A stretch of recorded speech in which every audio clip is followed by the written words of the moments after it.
Hi friends, Karthi Revathi சீரியலை பற்றி தான் நம்ம இந்த வீடியோக்குள்ளே நம்ம பார்க்க போகிறோம். வாங்க நம்ம வீடியோக்குள்ளே போகலாம். கார்த்திகிட்ட வந்து பார்த்தோம்னா ரேவதி இந்த விஷயத்தை எல்லாத்தையும் சொல்லவே இதை கேட்டதுமே கார்த்தி வந்து அதிர்ச்சடைகிறாங்க.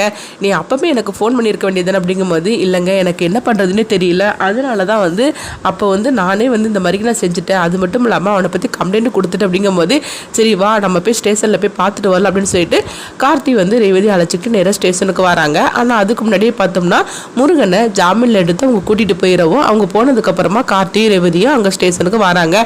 வந்ததுமே வந்து அவங்க அதிகாரிகிட்ட வந்து கார்த்தி வந்து கேட்டுட்டு இருக்கிறாங்க, என்னோட ஒய்ஃப் வந்து கம்ப்ளைண்ட் கொடுத்தாங்களா, அவனை நான் பார்க்கணும் அப்படிங்கும்போது உடனே வந்து அதிகாரி வந்து சொல்லிட்டு இருக்கிறாங்க, இல்லை கார்த்தி எங்களை மன்னிச்சிருங்க நீங்கள் பார்க்க முடியாது அப்படிங்கும்போது, என்னாச்சு அப்படிங்கவும் அவனை ஜாமீனில் அழைச்சிட்டு போயிட்டாங்க அப்படிங்கவும் இது கிட்டதுமே ரேவதி அதிர்ச்சி அடைகிறாங்க. என்ன சார் சொல்லிட்டு இருக்கிறீங்க, நான் கம்ப்ளைண்ட் கொடுத்து 1 hour கூட ஆயிருக்காது, அதுக்குள்ளேயும் வந்து நீங்கள் என்னென்னா வந்து அவனை ஜாமீனில் வந்து விட்டுட்டீங்களா அப்படின்னு சொல்லும் போது உடனே வந்து கார்த்தி வந்து அதிர்ச்சி அடைகிறாங்க. என்ன சார் இங்கே நடந்துக்கிட்டு இருக்குது, இந்த மாதிரிக்கு அயோக்கியனையெல்லாம் வெளியவே விடக்கூடாது, இவனை எப்படி ஜாமீனில் வெளியே அழைச்சிட்டு போனாங்க அப்படிங்கவும் அப்போ அதிகாரி வந்து சொல்லிட்டு இருக்கிறாங்க. ஆமாம் கார்த்தி நீங்கள் சொல்கிறது கரெக்டு தான், இவனை மாதிரிக்கு ஆளுகளெல்லாம் வெளியவே விடக்கூடாது, ஆனால் இவன் வந்து பெரிய இடத்தோட சம்மந்தப்பட்டிருக்கான்னு தோணுது, அதனால தான் இவ்வளோ சீக்கிரமாக இவனை வந்து வெளியே கொண்டு கூட்டிகிட்டு போயிட்டாங்க ஜாமீனில்.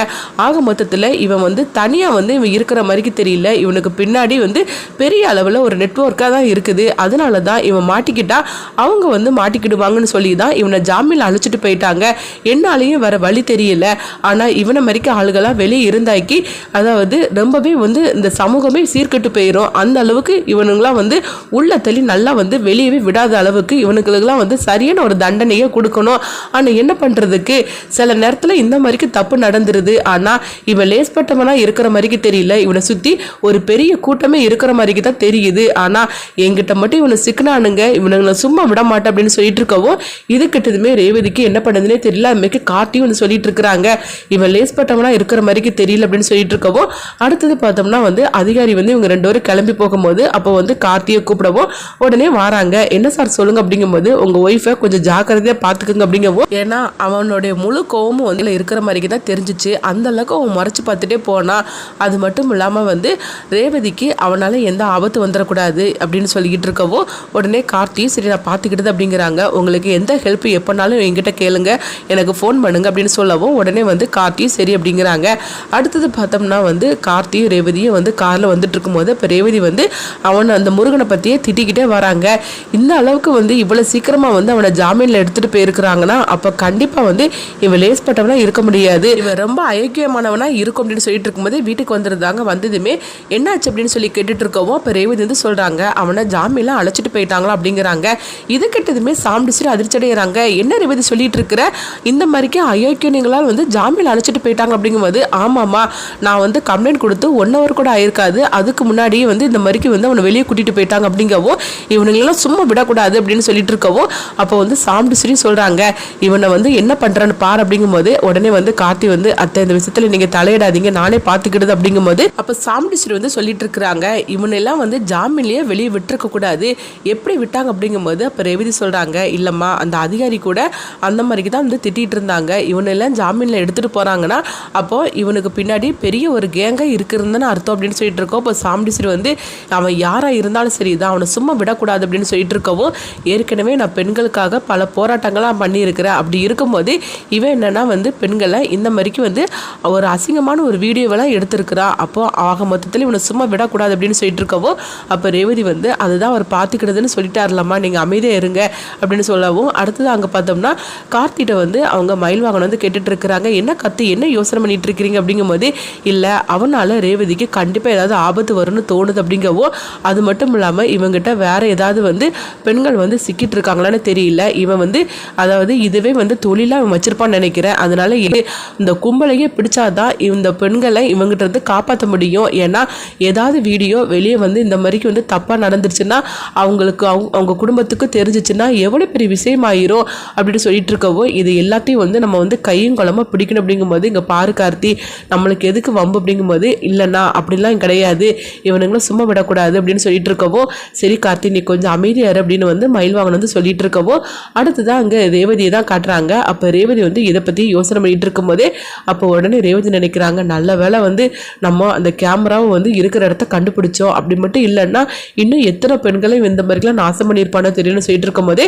இங்கே பார்த்தோம்னா முருகனை தான் காட்டுறாங்க. அப்போ முருகன் வந்து சொல்லிட்டு இருக்கிறாங்க, அந்த ரேவதியால தானே நம்ம வந்து கையுங்கலமாக மாட்டிக்கிட்டோம், அவளை சும்மா விடக்கூடாது, அவளை என் கையாலேயே முடிக்கணும்னு சொல்லி நான் முடிவு பண்ணிட்டேன், அவள் யாருன்னு சொல்லிட்டு கண்டுபிடிக்கணும் அப்படின்னு சொல்லவும் அப்போ கூட உள்ளவங்க வந்து ஹெல்ப் பண்ணுற அப்படிங்கிறாங்க.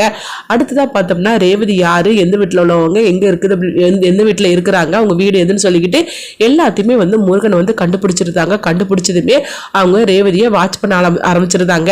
ரேவதியை நம்ம தூக்கிட வேண்டியதான்னு சொல்லிட்டு இருக்கவும் அந்த நேரம் பார்க்க ரேவதிக்கு வெட்டிங் டேக்கு நம்ம ஃப்ரெண்டை போய் நம்ம கூட்டிட்டு வரலாம் அப்படின்னு சொல்லிக்கிட்டு ரேவதி வந்து அவங்க ஃப்ரெண்டை வந்து அவங்க வீட்டில் போய் கூப்பிடுறதுக்காக அங்கேருந்து கிளம்புறாங்க. அப்போ முருகனும் அவங்க டீமும் வந்து காத்துட்டு இருந்த மாதிரிக்கு ரேவதி வரதை பார்த்துட்டு, டே அவள் தனியாக தாண்டா வாரா, இதுதான் நம்மளுக்கு கிடைச்ச சரியான சந்தர்ப்பம், இவளை தூக்கிட வேண்டியதான்னு சொல்லப்போ அடுத்தது ரேவதி வந்து பைக்கில் போயிட்டு இருக்கும்போதே அப்போ வந்து ரோட்டில் வந்து யாரோ படுத்துட்டு இருக்கிற மாதிரி தெரியவோ, என்னது என்னாச்சு அப்படின்னு தெரியலன்னு சொல்லிட்டு உடனே ரேவதி வந்து வண்டியை நிறுத்திட்டு கீழே இறங்குறாங்க. இறங்குனதுமே அவங்களுடைய ஆட்கள் வந்து பார்த்தோம்னா அவங்க ரேவதியோட முகத்தில் வந்து ஸ்ப்ரே அடிச்சு விட்றவோ ரேவதி அப்படியே வந்து தூங்கின மாதிரி கீழே விழுந்துருந்தாங்க. ரேவதியை தூக்கிட்டு போயிருந்தாங்க.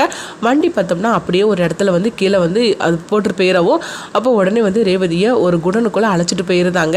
அப்போ உடனே வந்து பார்த்தோம்னா முருகன் வந்து சொல்கிறாங்க, ஒன்னால தானடி நான் வந்து இந்த மாதிரிக்கு மாட்டிக்கிட்டேன், என்னை மாட்டி விட்டது மட்டும் இல்லாமல் என்னை எப்படிலாம் நீ அசிங்கப்படுத்திட்ட, உன்னை அப்படி சும்மா விட்டுருவேனா என்ன அப்படிங்கும் போதே இங்கே பார்க்கும்போது கார்த்தி வீட்டுக்கு வராங்க. வந்ததுமே ரோஹிணி கிட்ட கேட்குறாங்க, ரேவதி எங்கே அப்படின்னு சொல்லி கேட்டுட்டு இருக்கவும் ரேவதி வந்து அவள் ஃப்ரெண்டு கிட்ட வெட்டிங் டேக்கு வந்து கூப்பிடுறதுக்காக போயிருக்கிறா அப்படிங்கிறாங்க. இது கிட்டதுமே கார்த்தி வந்து சொல்கிறாங்க, எதுக்காக ரேவதி இந்த நேரத்தில் தனியாக போனான்னு தெரியலையே, நான் சொல்லியிருக்க தானே செஞ்சேன், தனியாக எங்கே நீ போகாதன்னு, எதுக்காக போன அப்படின்னு தெரியலன்னு சொல்லிட்டு சரி நம்ம பார்க்கலாம் அப்படின்னு சொல்லிட்டு உடனே கார்த்தி பார்த்தோம்னா அவங்க காரை எடுத்துகிட்டு வராங்க. வரும்போது பார்க்குறாங்க, ஏன்னா ரேவதியோட பைக் வந்து வழியில் இப்படி கீழே கிடக்கிறத பார்த்துட்டு உடனே இது வந்து ரேவதி வந்த பைக் ஆச்சு அப்படின்னு உடனே வந்து கார்த்தி பார்த்தோம்னா அவங்க கீழே இறங்கி பார்க்குறாங்க. பார்க்கும்போது பைக்கு கீழே கிடக்குது. இதை பார்த்ததுமே அவங்களுக்கு கார்த்திக்கு தெரிஞ்சிருது, என்னது ரேவதியோட பைக் இங்கே கிடக்குது, அப்போது என்னாச்சுன்னு தெரியல, ரேவதிக்கு ஏதாவது ஆபத்து வந்திருக்குமோன்னு சொல்லிட்டு இருக்கும்போதே அப்போ முருகன் பார்த்தோம்னா கார்த்திக்கு ஃபோன் பண்ணி நம்ம வீடியோக்கெல்லாம் அவன் பொண்டாட்டியை காட்டலாம் அப்படின்னு சொல்லிட்டு இருக்கவும் அடுத்தது கார்த்திக்கு ஃபோன் பண்ணவும் உடனே வந்து யார் அப்படின்னு சொல்லி கேட்டுட்டு இருக்கும்போதே நீ வீடியோ காலில் வா அப்படின்னு சொல்லிட்டு வீடியோ காலில் வராங்க. வரும்போது அவங்க ரேவதியை பார்த்தோம்னா அவங்களுடைய கை காலெல்லாம் கட்டி வச்சிருக்கிறாங்க. ரேவதி தூங்கிட்டு இருக்கிற மாதிரி இருக்கவும் இதை பார்த்ததுமே கார்த்தி அதிர்ச்சி அடைகிறாங்க. யாருடா நீ அப்படின்னு சொல்லி கேட்டுட்டு இருக்கும்போதே நான் தான் வந்து முருகன், உன் பொண்டாட்டி என்னை பிடிச்சு கொடுத்தால நான் தான் அப்படின்னு சொல்லிட்டு இருக்கவும் இதை கேட்டதுமே கார்த்தி வந்து சொல்லிட்டு இருக்கிறாங்க, உன்னெல்லாம் வெளியவே விட்டுருக்க கூடாது, உனக்கு எவ்வளோ தைரியம் இருந்தால் இந்த மாதிரி செஞ்சிருப்பேன் அப்படின்னு சொல்லிட்டு இருக்கவும் உடனே வந்து அவங்க சொல்கிறாங்க, அதாவது வேற ஒருத்தவங்களெல்லாம் வந்து வீடியோ எடுத்துன்னு சொல்லி தானே உன் பொண்டாட்டி வந்து என்னை மாட்டிக்கிட்டா, இப்போ இவளையே பாரு நான் எந்த மாதிரிக்கு இந்த ஒரு வீடியோ எடுத்து நான் உனக்கு ஃபஸ்ட்டு அனுப்பிவிடுது அப்படிங்கவும் இது கிட்டதுமே கார்த்தி அதிர்ச்சி அடைகிறாங்க. உனக்கு எவ்வளோ தைரியம் தான் இந்த மாதிரிக்கு நீ சொல்லியிருப்ப அப்படின்னு சொல்லவும் அடுத்து பார்த்தோம்னா கொஞ்ச நேரத்தில் உனக்கு வீடியோ வரும் பாருன்னு சொல்லிட்டு ஃபோனை வந்து அவங்க கட் பண்ணியிருந்தாங்க. கார்த்திக் என்ன பண்ணுதுன்னே தெரியல. உடனே கார்த்தி பார்த்தோம்னா அவங்க அந்த அதிகாரிக்கு ஃபோன் பண்ணி இந்த விஷயத்த சொல்கிறாங்க. அது மட்டும் இல்லாமல் வந்து சரவணன்ட்டே அவங்க வந்து ஹெல்ப் கேட்குறாங்க. இந்த மாதிரிக்கு இந்த நம்பரில் வந்து எனக்கு ஃபோன் வந்துச்சுது, இந்த சிக்னல் வந்து எங்கே கட்டுதுன்னு சொல்லி கேட்கும்போது உடனே இந்த அதிகாரியும் சரி சரவணனும் சரி அவங்க ரெண்டருமே கார்த்திக்காக ஹெல்ப் பண்ணுறாங்க. அப்போ இந்த இடத்துல தான் வந்து சிக்னல் வந்து காட்டுது அப்படின்னு சொல்லவும் கார்த்தியும் அப்போ கூட அந்த அதிகாரியும் வந்துருந்தாங்க. எல்லாருமே வந்து அவங்க ரேவதி இருக்க இடத்துக்கு வந்துருந்தாங்க. ரேவதியை வந்து இந்த மாதிரிக்கு ஒரு தப்பான வீடியோ எடுக்கிறதுக்காக இவங்க போகிறதுக்காக இருக்கவும் கரெக்டாக கார்த்திக் வந்துருந்தாங்க. வந்ததுமே முருகனை அடின்னு அடிக்கிறாங்க. அடிச்சது மட்டும் இல்லாமல் அந்த கூட்டத்தையே வந்து கார்த்தி வந்து அரெஸ்ட் பண்ண வச்சிருந்தாங்க. அவங்களை அரெஸ்ட் பண்ணி கூட்டிட்டு போகவும் இன்னும் நீ வெளியவே வர முடியாத மாதிரிக்கு நான் பார்த்துருந்தேன் பாரு அப்படின்னு சொல்லும் போது அடுத்து பார்த்தோம்னா ரேவதி வந்து தூங்கின மாதிரிக்கு இருக்கவும் அப்போ அவங்கள வந்து கார்த்தி வந்து காப்பாற்றிருந்தாங்க. காப்பாற்றி அவங்க வீட்டுக்கு அழைச்சிட்டு வராங்க. அடுத்தது என்னெல்லாம் நடக்க போகுதுன்னு வெயிட் பண்ணி பார்க்கலாம்.